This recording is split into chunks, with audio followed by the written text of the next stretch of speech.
23 दिन हो गए हैं, 24वां दिन है आज। तो बातचीत तो हुई थी, लेकिन हमारी मांगें जो हैं वो पूरी नहीं हुई, इसलिए हम क्रमिक अनशन पर अभी तक बैठे हुए हैं और जब तक नहीं होंगी हम बैठे रहेंगे। मुख्य डिमांडें क्या है?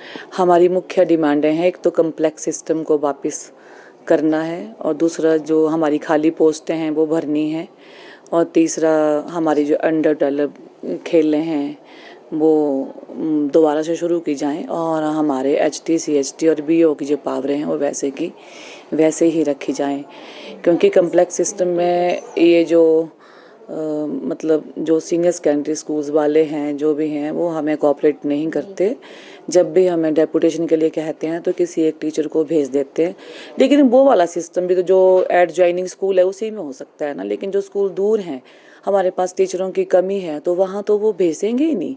वहाँ कैसे होगा? हमारे पास 8 क्लासें हैं और हम टीचर 1 या 2 हैं, तो आप ही सोचिए कि कितना हमारे पर बर्डन है। ऊपर से हमारी डाक्स हैं जो हमें डेली बनानी पड़ती हैं, कुछ NGOs हैं जो हमारी एजुकेशन के साथ जुड़े हुए हैं, तो बहुत सारी प्रॉब्लम्स हैं। तो ये सारी प्रॉब्लम तो हमें मुख्यमंत्री जी से उम्मीद है कि वो जल्दी से ठीक करेंगे, और जैसे ही वो हमारे से बात करके इन चीज़ों को ठीक करेंगे तो हम अपना अनशन भी ख़त्म कर देंगे।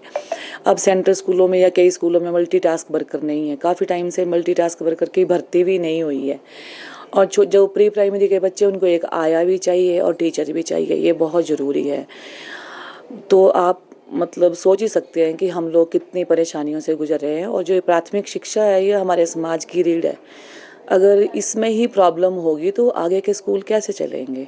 क्योंकि पेरेंट्स को लगता है, जनता को लगता है कि सरकारी स्कूलों में टीचर कम है, ये 2 टीचर क्या पढ़ाएंगे, 1 टीचर क्या पढ़ाएगा। वो तो बच्चे जो है वो अपना रुख प्राइवेट स्कूल की तरफ कर रहे हैं, पर फिर भी हम टीचरों ने इतनी मेहनत से अपने जो स्कूल हैं वहाँ पे स्ट्रेंथ को बचा के रखा हुआ है, और काफ़ी मेहनत करते हैं हमारे सभी टीचर। तो मतलब अब इन स्कूलों को अगर हम बचाएंगे तभी सीनियर सेकेंडरी स्कूल बचेंगे, अदरवाइज कैसे बचेगा ये सब कुछ। जिस तरह आपको 24 दिन यहाँ अनशन पे बैठे हो गए, अगर आगे भी कोई बातचीत सार्थक नहीं होती तो अगला क्या कदम रहेगा?